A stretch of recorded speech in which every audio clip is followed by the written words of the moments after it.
पाकिस्तान के इतिहास की बात करें तो आज तक दुनिया में वो कोई भी लड़ाई नहीं हारा है। हालांकि ये झूठ है, लेकिन अपनी आवाम को वो यही बताता है। दूसरा, वो ये भी बताते हैं कि मांस मछली खाने वाले घास फूस खाने वालों को तो यूं ही रोंद कर रख देते हैं।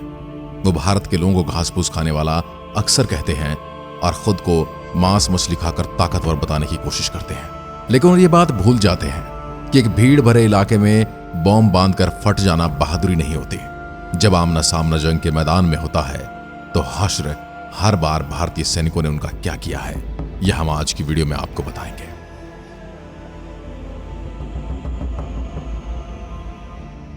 तारीख थी 4 दिसंबर 1971। रात लोगेवाला चेक पोस्ट पर तैनात सेकंड लेफ्टिनेंट धर्मवीर सिंह अपनी प्लाटून के साथ हर बार की तरह पेट्रोलियम के लिए निकलते हैं।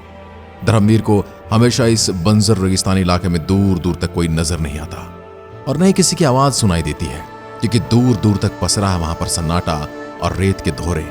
लेकिन आज पाकिस्तान की ओर से गहरे सन्नाटे के बीच उन्हें लगातार एक गरगराहट सी सुनाई दे रही थी। तभी धर्मवीर अपने साथियों के साथ एक मिट्टी के ऊंचे टीले पर चढ़कर अपनी राइफल की दूरबीन से देखते हैं तो उन्हें पाकिस्तान की ओर से कुछ हलचल दिखाई देती है, मगर गहरे अंधेरे में वो कोई सटीक अंदाजा नहीं लगा पाए। लेकिन फिर भी इस बात को हल्के में न लेते हुए धर्मवीर सिंह ने बात अपने कमांडिंग ऑफिसर तक पहुंचाने में देरी नहीं की। उसके बाद धर्मवीर खुद वहीं पर खड़े रहे और नजर बनाए रखी। कुछ देर के बाद धर्मवीर को सब कुछ समझ आ गया था। 1971 जहां एक तरफ भारतीय सेना ईस्ट पाकिस्तान के क्रूर प्रशासन से बांग्लादेश को आजादी दिलाने की जंग लड़ रही थी, वहीं पश्चिमी पाकिस्तान के राष्ट्रपति याह्या खान भारत से राजस्थान का बड़ा हिस्सा छीनने की साजिश रच रहे थे। दरअसल पाकिस्तान यह जानता था कि इसके लिए ईस्ट पाकिस्तान में चल रही इन दो पाक जंग में जीतना नामुमकिन है। इसलिए वहां के अधिकारियों ने यह योजना बनाई कि हम वेस्ट पाकिस्तान के बॉर्डर से भारत पर हमला करेंगे और एक बड़े इलाके को कब्जे में लेकर ईस्ट पाकिस्तान में भारतीय सेना को घुटने टेकने पर मजबूर कर देंगे। लेकिन भारत ने कश्मीर बॉर्डर पर अपनी सिक्योरिटी काफी टाइट कर रखी थी। ऐसे में पाकिस्तान की नजर पड़ी राजस्थान में मौजूद लोंगेवाला चेक पोस्ट पर। उस समय थार मरुस्थल के बीच मौजूद उस चेक पोस्ट के चारों तरफ गर्म हवाएं, रेत के टीले और सूखे हुए पेड़ों के अलावा और कुछ भी नहीं था। यह चेक पोस्ट वैसे तो बॉर्डर सिक्योरिटी फोर्स की निगरानी में रहता था, लेकिन जब भी देश के ऊपर कोई संकट मंडराता तो यहां पर इंडियन आर्मी की एक बटालियन को तैनात कर दिया जाता। उसी साल इस पोस्ट की निगरानी में भैरव सिंह राठौड़ कमान में बीएसएफ के 6 से 7 जवान कर रहे थे। लेकिन इंडिया पाक जंग शुरू होते ही यह पंजाब रेजिमेंट की 23वीं बटालियन अल्फा कंपनी को भेज दिया गया था। मात्र 120 जवानों की इस टुकड़ी का नेतृत्व मेजर कर रहे थे कुलदीप सिंह चांदपुरी। लेकिन पाकिस्तानी इंटेलिजेंस एजेंसी को इस बात की भनक नहीं थी, मगर फिर भी पाकिस्तान रिस्क न लेकर उन्होंने बीएसएफ के 10 जवानों से लड़ने के लिए अपने 2000 से 3000 जवानों की सेना लोंगेवाला चेक पोस्ट की ओर रवाना कर दी। तो फिर भारत में घुसपैठ करने का पाकिस्तान का यह मिशन फेल हो गया। कैसे हमारे 120 जवानों ने खुद से 18 से 20 गुना बड़ी सेना को धूल चटाई और आखिर क्यों पाकिस्तानी ब्रिगेडियर को अपनी सेना लेकर उल्टे पैर वापस लौटना पड़ा? चलिए शुरू करते हैं आज की वीडियो में लोंगेवाला की ऐतिहासिक कहानी, और खासकर पाकिस्तानी लोगों को और आवाम को यह वीडियो अवश्य देखना चाहिए ताकि वो अपनी सेना और उसके कमांडरों की डींगों पर जवाब दे सके। उस समय भारतीय फौज ईस्ट में बांग्लादेश की आजादी की जंग लड़ रही थी, इसलिए वेस्ट को अपने कब्जे में करने के लिए पाकिस्तान ने 3000 जवानों के साथ 60 T-59 शर्मन टैंक, 500 से ज्यादा व्हीकल्स, मिसाइल लॉन्चेज और हाई रैंकिंग ऑफिसर्स भेजने का फैसला लिया और 206 ब्रिगेड, 51 ब्रिगेड T-59 टैंक्स के साथ 20 कैलवरी शर्मन टैंक्स और 206 ब्रिगेड, 51 ब्रिगेड T-59 टैंक्स के साथ 22 कैलवरी शर्मन टैंक्स, 38 कैलवरी और फील्ड रेजिमेंट जैसे बड़े बड़े यूनिट्स को लीड कर रही थी। साथ ही पाकिस्तान की सेना को डीजल, पेट्रोल के कई tank, load mines, 2 German shepherd कुत्ते और कई दिनों का राशन भी दिया गया। ऐसा इसलिए क्योंकि लोंगेवाला पोस्ट को कब्जे में करने के बाद पाकिस्तानी सेना रामगढ़ होते हुए जैसलमेर पहुंचना चाहती थी, जहां से राजस्थान के करीब 50% हिस्से को अपने कब्जे में लेकर पाकिस्तान भारत सरकार से ईस्ट पाकिस्तान के लिए नेगोशिएशन करना चाहता था। इसलिए 30 जनवरी को पूरे जोश के साथ पाकिस्तानी सेना राजस्थान बॉर्डर की तरफ रवाना हो जाती है।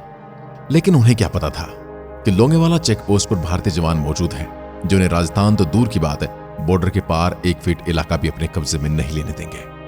खैर, उस दिन पाकिस्तान ने ऑपरेशन चंगेज खान के तहत पाकिस्तान ने भारत की पश्चिमी सीमा पर 11 एयरफील्ड्स और रेडार स्टेशंस पर हमला कर दिया था ताकि भारतीय सेना लोंगेवाला चेक पोस्ट पर कोई मदद न भेज पाए।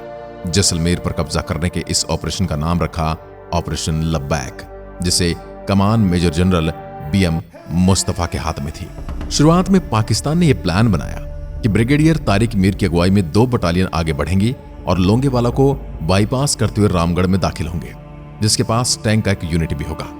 वहीं दूसरी ओर ब्रिगेडियर जहांजेब अबाब अपनी बटालियन के साथ लोंगेवाला पर कब्जा करेंगी और अंतिम लक्ष्य जैसलमेर के एयरबेस पर कब्जा करना था।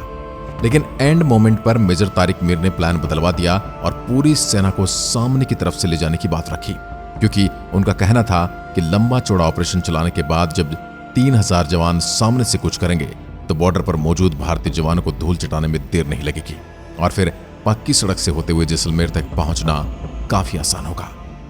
वो लोग लोंगेवाला में ब्रेकफास्ट, रामगढ़ में लंच और जैसलमेर में डिनर करना चाहते थे। जिस देश में खाने पीने का घाटा हो वो देश लंच और डिनर से आगे कुछ सोच ही नहीं पाता है। लेकिन चंद घंटे में भारतीय सेना इनका खाना पीना और जीना सब कुछ हराम करने वाली थी। जो राशन ये लेकर आए थे उसे भी ये खाने लायक नहीं बचने वाले थे। इनकी घुसपैठ की चाल पर पानी फिरने वाला था। 4 दिसंबर की रात 2nd लेफ्टिनेंट धर्मवीर सिंह अपनी प्लाटून के साथ बॉर्डर पेट्रोलिंग के लिए निकले। सामान्य तौर पर इस बंजर रेगिस्तान इलाके में दूर दूर तक कोई नजर नहीं आता और न ही कोई आवाज सुनाई देती है, लेकिन आज गहरे सन्नाटे के बीच एक गड़गड़ाहट सुनाई दे रही थी। तभी उन्होंने ऊंची चट्टान पर चढ़कर अपनी राइफल के दूरबीन से देखा तो उन्हें सामने की तरफ कुछ हलचल दिखाई दी, मगर गहरे अंधेरे में वो सटीक अंदाजा नहीं लगा पाए। लेकिन फिर भी इस बात को उन्होंने हल्के में नहीं लिया और अपने कमांडिंग ऑफिसर तक ये बात खुद पहुंचा दी। यहां लोंगेवाला बेंच पर मेजर चांदपुरी को जब यह खबर मिली तो उन्होंने ऐसा फैसला किया जिसने भारतीय सेना के इतिहास में वीरता की परिभाषाएं लिख दी। उन्होंने अपने बटालियन के 120 सैनिकों के साथ इमरजेंसी मीटिंग की और इस मीटिंग के दौरान उन्होंने कहा कि सामने से हजारों दुश्मन हमारी ओर बढ़ रहे हैं। हमारे पास केवल 2 machine gun, 2 mortar, 4 anti tank rocket launcher, 2 jeep mountain rifle, हर सैनिक के पास एक राइफल और कुछ बख्तरबंद गाड़ियां हैं। मगर फिर भी मैं दुश्मन के सामने पूरी ताकत से लड़ूंगा, क्योंकि भारत मां और पंजाब रेजिमेंट की अल्फा कंपनी की इज्जत का सवाल है और अगर आप में से कोई अपने कदम पीछे लेना चाहता है तो अभी जा सकता है। मेजर की पूरी कंपनी दिलेर थी, पीछे कोई नहीं हटा। मेजर चांदपुरी ने इस हमले की खबर हाईकमान को दे दी, लेकिन वो भी सुबह तक मदद पहुंचाने में असफल था। ऐसे में अगले 7 घंटे तक मेजर चांदपुरी की बटालियन को ही लोंगेवाला चेक पोस्ट की रक्षा करनी थी। बटालियन के कुछ सैनिकों ने बॉर्डर और चेक पोस्ट के आसपास जमीन में लैंडमाइन बिछा दी और सभी ऊंचे रेतीले टीले पर मौजूद चेक पोस्ट पर तैनात हो गए। अब पाकिस्तान सेना इंडियन बॉर्डर के पास पहुंच चुकी थी। रात के करीब 12:30 बजे पाकिस्तानी सेना ने मीडियम रेंज आर्टिलरी गन गोलियां बरसाना शुरू कर दिया, जिसके निशाने पर आए BSF के 5 ऊंट शहीद हो गए। इधर पाकिस्तानी सेना बॉर्डर पर पहुंच चुकी थी, जहां सिर्फ 3 कांटेदार तारें ही बंधी हुई थी, जो देख उन्हें लगा शायद भारत ये काम उन्हें उल्लू बनाने के लिए कर रहा है और तारों के उस पार एंटी टैंक्स माइंस का ढेर बिछा होगा, इसलिए वो रुक गए। और जब उन्होंने वहां चेक किया तो वाकई उन्हें वहां पर 3 लैंडमाइंस मिली, जिन्हें भारतीय सेना ने कुछ देर पहले ही बिछाया था। अब उन लैंडमाइंस को डिफ्यूज करके आगे बढ़ने में पाकिस्तानियों को 3 से 4 घंटे का समय लग गया। सुबह तक पाकिस्तानी सेना को लोंगेवाला चेक पोस्ट पर रोक कर रखना था, इसलिए रात के 2:30 बजे मेजर चांदपुरी ने अपनी बटालियन में मौजूद रोकोइलेस गन्स वाली 2 जीपें को लोंगेवाला पोस्ट पर तैनात कर दिया। दूसरी ओर पाकिस्तानी सेना ने लैंडमाइन को डिफ्यूज करके लोंगेवाला चेक पोस्ट की ओर बढ़ना शुरू कर दिया। लेकिन उनकी सबसे बड़ी मूर्खता थी T-59 और शर्मन टैंक्स को जंग का मेन हथियार बनाकर थार के रेगिस्तान में लेकर आना, क्योंकि इस पतली मिट्टी पर इन टैंक्स के आगे बढ़ने की रफ्तार बिल्कुल कम हो चुकी थी। मगर फिर भी कछुए की चाल से आगे बढ़ते हुए सुबह 4 बजे पाकिस्तानी सेना लोंगेवाला चेक पोस्ट के बिल्कुल पास पहुंच गई और उन्होंने चेक पोस्ट के चारों तरफ घेरा बना लिया। चेक पोस्ट पर मौजूद भारतीय जवान ये समझ चुके थे कि वो 100-200 नहीं बल्कि कम से कम 2000 पाकिस्तानियों के बीच फंस चुके हैं। लेकिन वो कहते हैं ना, जंग हथियारों से नहीं हौसलों से लड़ी जाती है और भारतीय सेना हमेशा से हौसलों से जंग लड़ती आई है।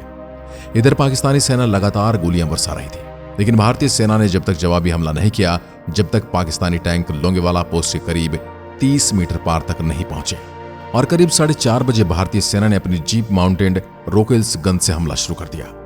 अब T-59 और शर्मन टैंक्स के ऊपर की तरफ एक कमजोर हिस्सा होता है और ऊंचाई पर होने की वजह से भारतीय सेना टैंक्स के उस हिस्से पर गोलियां बरसाने में कामयाब रही, जिससे पाकिस्तान के 2 टैंक्स तबाह हो गए।